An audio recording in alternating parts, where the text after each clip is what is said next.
Nah, di akhir bulan Sya'ban, Nabi Muhammad SAW, kekasih kita semua, menyampaikan briefing, ya, menyampaikan pengarahan kepada para sahabat tentang satu bulan yang sangat agung yang akan mereka masuki, yang datang kepada mereka semua. Tentunya ketika Nabi Muhammad SAW bersabda kepada para sahabat, kita harus merasakan bahwasannya Rasul lagi bicara dengan kita. Ya, kita harus merasa ucapan itu ditujukan kepada kita semua. Rasulullah menyatakan, qad adhallakum syahrun azim. Ya ayuhan nas, qad adhallakum syahrun azim. Atau kama qala sallallahu. Hei umat manusia, sesungguhnya telah tiba kepada kalian semua bulan yang sangat agung. Di ambang pintu, ya, ada bulan yang sangat agung menaungi kita semua. Syahrun mubarakun, bulan yang penuh barakah, bulan yang di dalamnya ada satu malam yang lebih mulia dari 1000 bulan, yang mana Allah jadikan puasa di siang harinya sebuah kewajiban, dan kemudian sholat malamnya sebagai amalan-amalan tatawwu, amalan sunnah.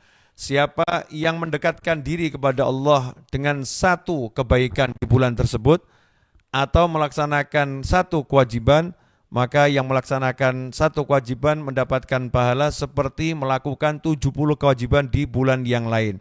Wahwa syahrus sabr. Ramadan adalah bulan sabar, wasabru thawabuhul jannah, dan sabar pahalanya adalah surga.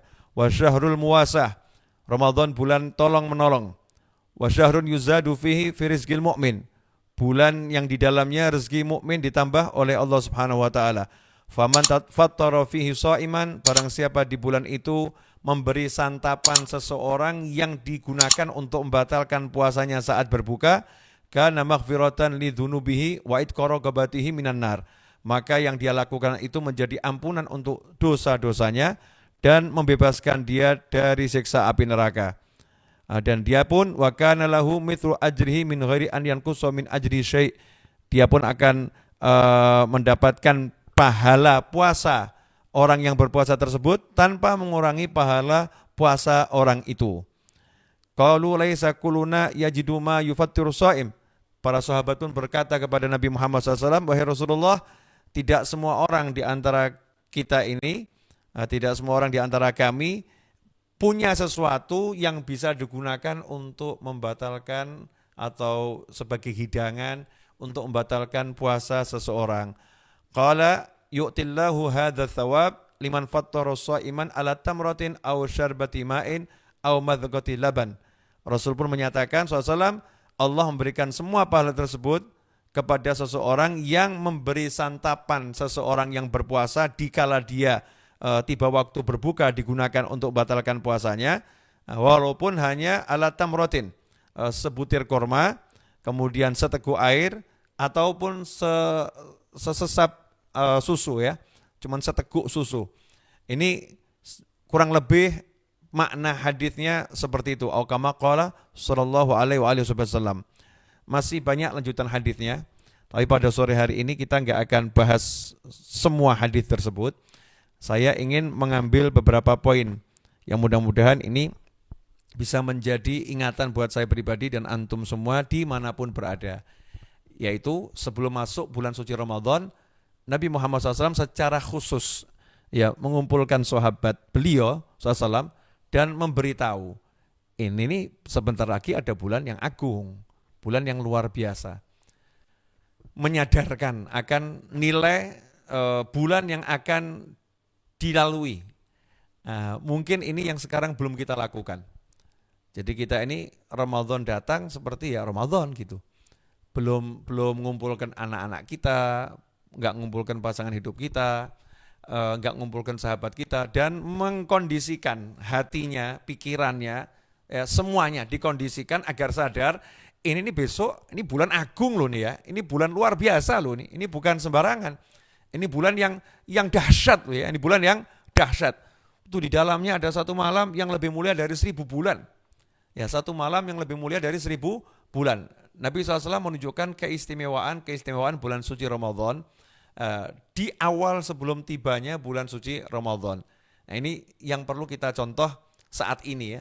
Saat ini kita harus mengajak diri kita untuk sadar Ramadan besok, entah Sabtu, entah Ahad, kalau kami menunggu pengumuman dari pemerintah, entah Sabtu, entah Ahad, itu bukan sembarang bulan, ini bulan yang luar biasa.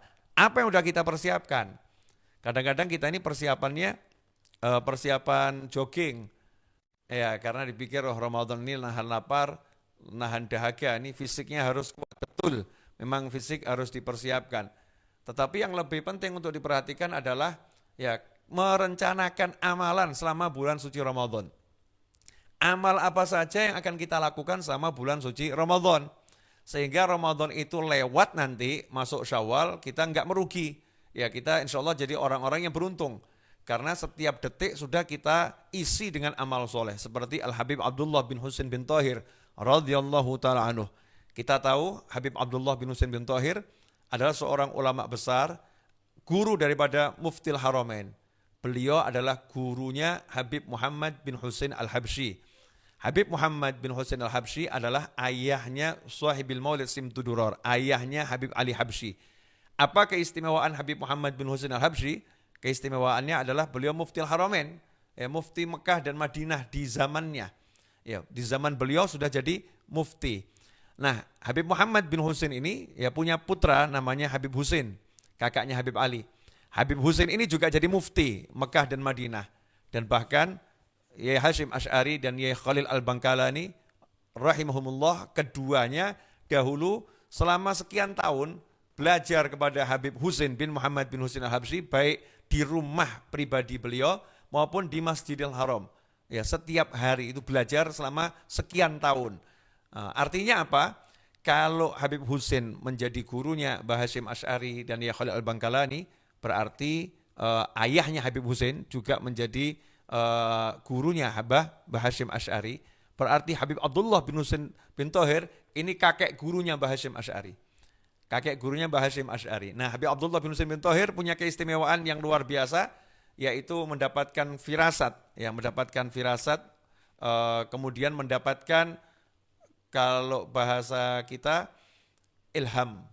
Ya, ini tidak semua orang boleh ngaku-ngaku dapat ilham. Ini beliau tidak mengaku-ngaku, tapi beliau memberitahu orang-orang tertentu, dan kita tahunya setelah wafat beliau, ya, tidak disampaikan semasa hidupnya kepada khalayak ramai, hanya disampaikan pada murid-muridnya tertentu apa yang beliau dapatkan. Beliau mendapatkan ilham. Ilham adalah salah satu jenis wahyu yang Allah sampaikan kepada hamba-hambanya. Di antaranya yang Allah sampaikan kepada ibunya Nabi Musa alaihi salam. Fa'auhayna ila ummi Musa. Kami wahyukan, kata Allah Ta'ala, kepada ibunya Nabi Musa. Sementara wanita tidak bisa jadi nabi. Wahyu di situ artinya adalah ilham. Diletakkan dalam hatinya, ilham dari Allah Ta'ala.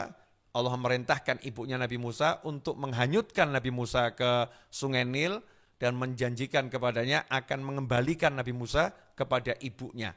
Nah, ikhwani rahimakumullah, ini ilham itu memang betul-betul ada, tapi ya orang-orang yang istiqomah, orang-orang yang soleh dan solihah yang dapat ilham dari Allah Ta'ala. Salah satunya Habib Abdullah bin Husain bin Thahir, yang diantara wiridnya adalah satu hari membaca 120.000 kali La ilaha illallah Muhammadur Rasulullah sallallahu alaihi wasallam. Dalam satu hari membaca 120.000 kali La ilaha illallah Muhammadur Rasulullah sallallahu alaihi wasallam.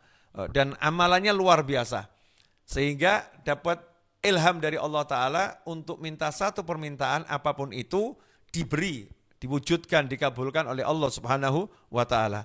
Maka Habib Abdullah bin Husain bin Thahir meminta kepada Allah Ta'ala. Kita ingat kakek teragung beliau yaitu baginda Muhammad SAW, di Al-Quran dinyatakan wa ma arsalnaka illa rahmatan lil alamin. Sungguh tidak kami utus engkau wahai Nabi Muhammad SAW melainkan rahmah bagi alam semesta, wujud kasih sayangnya Allah bagi alam semesta. Maka saat itu Habib Abdullah bin Husain bin Thahir juga meniru kakeknya, ya, meniru baginda Muhammad SAW. Beliau pun minta kepada Allah Ta'ala, ya Allah, siapapun umat Islam, umat Nabi Muhammad SAW dan dimanapun berada yang hidup sezaman sama saya, ya Allah, jangan ada satupun yang masuk neraka, ampuni semua, masukkan ke dalam surga. Dan permintaan itu dikabulkan oleh Allah Subhanahu wa Ta'ala. Habib Abdullah bin Husain bin Thahir yang sedemikian luar biasa amal solehnya dan luar biasa rahmat dalam hatinya, ketika mau masuk bulan suci Ramadan, di akhir Sya'ban, beliau kumpulkan anak-anaknya. Mencontoh Nabi Muhammad SAW. Rasulullah mengumpulkan keluarganya, sahabatnya, dikumpulkan, di briefing, dikasih pengarahan. Maka Habib Abdullah bin Husain bin Thohir mengumpulkan anak-anak beliau, radhiyallahu anhum ajma'in, kemudian memberikan pengarahan. Ya, pengarahannya apa? Dengan cara yang sangat santun dan indah, beliau berkata kepada anak-anaknya, wahai anak-anakku, apakah ada di antara kalian yang punya waktu luang? Apakah ada di antara kalian yang punya waktu luang, waktu yang tersisa? Kalau ada, berikan ke ayah. Ayah mau beli. Anaknya nanya, loh kenapa ayah ngomong seperti itu? Ayahnya menjawab, karena di bulan suci Ramadan, ya orang itu harus ibadah lebih giat, harus ibadah lebih bagus, harus ibadah lebih banyak dari bulan-bulan sebelumnya. Ya, dari bulan-bulan sebelumnya. Sementara waktu ayah dari pagi sampai malam sampai tidur lagi, itu sudah penuh jam demi jam dengan ibadah. Sehingga ayah susah kalau mau nambah waktu untuk ibadah karena semua waktunya udah dibuat ibadah. Kalau kalian punya waktu sisa, bawa sini, mau ayah beli. Ya, artinya itu mau ngajarin anak-anaknya, jangan sampai ada waktu yang tersisa. Gunakan seluruh waktu untuk ibadah pada Allah SWT. Ini Habib Abdullah bin Husain bin Thohir, ya dikumpulkan anak-anaknya. Sementara kita, kadang-kadang itu kalau bulan suci Ramadan, ya Masya Allah, waktunya sisa-sisa sampai tidurnya panjang. Gitu. Ya, sampai